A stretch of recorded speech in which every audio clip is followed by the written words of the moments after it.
before we get into this week's episode of CNT, I want to give a quick thank you to our sponsors. The Ever Aquasats have been sponsoring me for all of 2020, and I just want to thank them for that. They have been with me through the thick and the thin, and they have been very kind to me. They are the single A affiliation of the Seattle Mariners and are doing a lot to help the community. And I highly recommend supporting them and giving them a follow on Instagram at Ever Aquasats. Also, check them out at Funko Field. Maybe go to a game or two. Hi, I'm your host, Justin Yomok, and I'm here with Thomas from the Northside Report. Last week, we did part 1 of the MLB Draft. This week, we'll be covering picks 18 through 29. So, do you want to start with pick 18? Yeah, sure. It's a righty, Bryce Jarvis with the Diamondbacks out of Duke University. And Duke's really becoming a pretty strong baseball team. He's just the second Duke baseball player to be a first-round pick, but he was ACC Pitcher of the Week twice, and I like his stuff. He averaged 11 strikeouts per 9 innings, the fifth most in the ACC. He got some experience under his belt. I'll give this an A. I think that anytime you get a little bit of help with pitching, especially out of college, for a guy that pitches well, I like the pick. I think the player is an A or an A minus, but the pick, I went with the B plus as he went to the Diamondbacks who don't fully need pitching as they just got Bumgarner. He's going to be a great player and he's going to help the team, but I feel like maybe helping your infield would have been a little better for the Diamondbacks. So I gave that one a B plus. Still a pretty good pick. And so then with pick 19, the Mets took Pete Crow Armstrong. Again, apologies if I mispronounced that. He's an outfielder. I feel like the Mets could use another outfield. I went with a B plus for him. Pretty good pick. He's a nice young player who could definitely help the Mets in the future and could pair up with Pete Alonso. And he's got some nice power. I feel like those two could really do some damage in a few years. Yeah, I'll give it a B plus as well. He's a little bit more of a leaner build, but I think that he's got some power, 99 exit velocity. The other thing is he's pretty good in the field. Fields the ball cleanly, has a pretty quick release, and I think he's a good young player, like you said. He was committed to Vanderbilt, so anytime you see that, that's a positive. So yeah, I'll give it a B plus. Yeah, seeing someone committed to Vanderbilt was very good. The Brewers took Garrett Mitchell he's an outfielder. I feel like with Yelich, they kind of needed a better outfield. And I give it an A+. I feel like he's one of the better outfielders in this draft. Should have been top 15, but he fell to 20 to the Brewers. And I feel like it was a great pick by them, and I gave it an A+. Yeah, I'll give it an A. I think that for a lot of the same reasons, he should have been gone by that point. I didn't think he'd get to the 20s at all. I actually wanted the Cubs to get him. That was my number one at the time. I mean, I'm not disappointed with Ed Howard, but I think that the only downside or risk, I guess, is that he does have diabetes, but at the same time, players can play with diabetes and be perfectly fine. Mm-hmm. And obviously people can live with it. I think that he's a great player out of UCLA.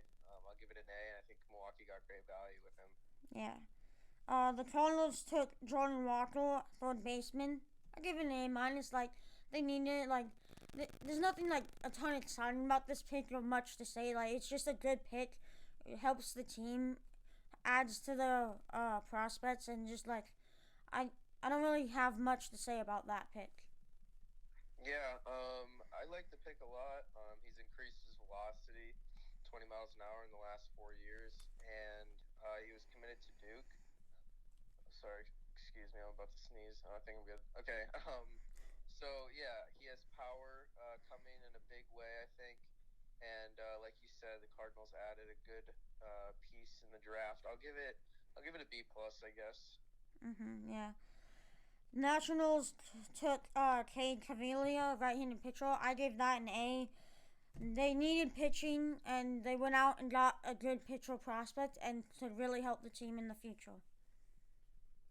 Yeah, I agree. Also coming out of Oklahoma, I think that really good pick. I'll give it an A minus. I think that yeah, it was just an overall pretty solid pick. What did you think about the Indians pick? I don't know too much about him, to be honest with you.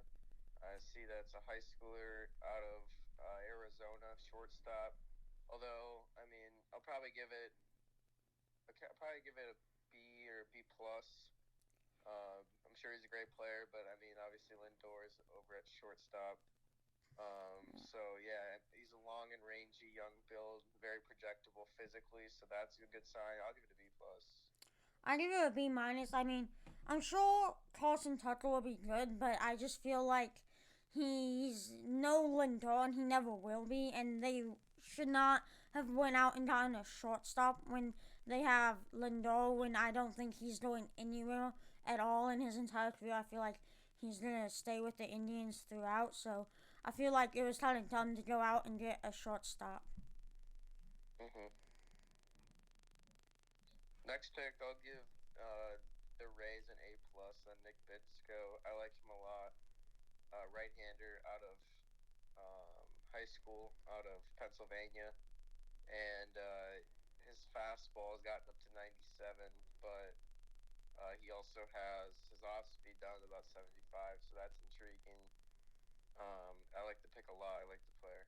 I fully agree. I think he's an A plus. He's a nice young player, and I think he could definitely help the Rays make a bigger push in the playoffs in a few years. And I also feel like he'll be quick to be called up, and that he's a great player and he can really do some damage. hmm The Braves took Jared Schuster, left-handed pitcher. They, I feel like the Braves are in a weird place. Like they have a good team. They don't really need a ton, but they do kind of need pitching a little. And so like I feel like any pick they got would be a B, which is what I gave it. Like they went out and got what they probably needed the most, which was a left-handed pitcher, and they got a pretty good one. But their team was already pretty good, so I feel like anything they would have done would have been no better than a B plus. But that just means their team is good now, and they're only improving. Yeah, I give it a B. I think that it's a pretty safe pick. Nothing totally like pops off the page. He was good at Wake Forest, but he also wasn't like dominant in a way. So this is a guy that has a floor, but maybe not as much of a ceiling. Yeah, I agree. It was a pretty safe pick. The Athletics took Tyler Soltrom, a catcher. I feel, in my opinion, he was better than Patrick Bailey, just by a smidge. I feel like he was a huge steal. I gave that pick an A. I mean, Athletics needed a catcher. They went out, got one. It was a good pick. I think he's going to be a stud one day, and so I gave it an A. Yeah, I give it an A. Also, his dad played with the Giants. He was a first round pick as well. So that's good to have that in the family. And he's got a nice left-handed swing, open stance. And I remember watching a few of his highlights. His bat looks really nice, and he's going to be a good player for the Athletics, a team that definitely lacks a catcher as of right now. Yeah, I fully agree. What did you think about the Twins pick? I thought it was pretty good. I think once again it was more of a safe pick because well, actually, I don't know because he does have tremendous power, but there's not a whole lot else. The thing is, though, is I say safe because you can teach a lot of those other things. You can't necessarily teach raw power, like Aaron Sabato has, the first baseman of North Carolina. I'll give it a B plus. I think that the Twins, with the style of play they want to, have, is obviously hit homers. I mean, like anyone, but hitting. I think the career or they broke the record last year with home runs, Yeah. and you kind of see that come out in their draft, going with a total power hitter in Aaron Sabato. I'll give it a B plus. I give it an A plus because like they're sometimes playing Nelson Cruz at first base. Like they need a first baseman, and I feel like they got one of the best who was in the draft. And I really love this pick. I like the Twins a good amount. One of my top 5 teams for sure. And I absolutely love this pick. I feel like they got a Nelson Cruz type player who actually plays first and has been training as a first baseman. that could really help when he gets called up is that's their biggest need is a first baseman. So I absolutely love the pick. Went with an A plus on it.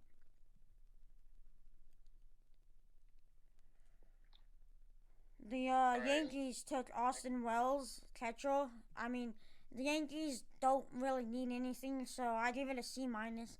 He's not that good. I mean, they already have a catcher in Gary Sanchez. Like, average pick, not very good, not really needed. The Yankees probably should have traded the pick, but they really didn't need anything, and they just went out and got someone solid. Yeah, I'd say I give it a C. I mean, like you said, I don't really like the pick. The only thing is that they did draft him back in 2018. So this is the second time they've tried to draft him. Mm-hmm. So I mean, there's clearly something they've been seeing. So maybe it'll work out for them. Yeah. Maybe at a different position. I'm not really sure. They must see something in him that I don't, because I think he should be a mid second rounder, not late first, personally. Mhm. The Dodgers, with the last pick in the first round, took Bobby Miller, right-handed pitcher. A plus, I think should have been top 20. He's a very good player, and they needed a little bit of pitching to make them absolutely lethal. I absolutely love this pick, and one of the best picks in the draft. Yeah, I think they got really good value. I'll give it an A. I like that he's out of Louisville. He also was really good in his abbreviated season this year. 2-0 record, 2.31 ERA, and even had an outing where he struck out 12 batters, and then he's been there now 3 years. So back in 2018, freshman All America honors with a sub 3 ERA in 67 innings in 2018. So yeah, solid player that has some experience. I'll give it an A. Yeah, I agree. It was a good pick. So, thank you for coming on this two-part podcast. And my fans, I'm sure, will really enjoy hearing your thoughts on the draft. Yeah, thanks for having me. Yeah. It was a lot of fun, and I was glad that I was able to go through the first round and give grades out. Mm-hmm. Well, thank you all for watching. Make sure to hit the subscribe button and stay tuned for more CNT episodes. Bye.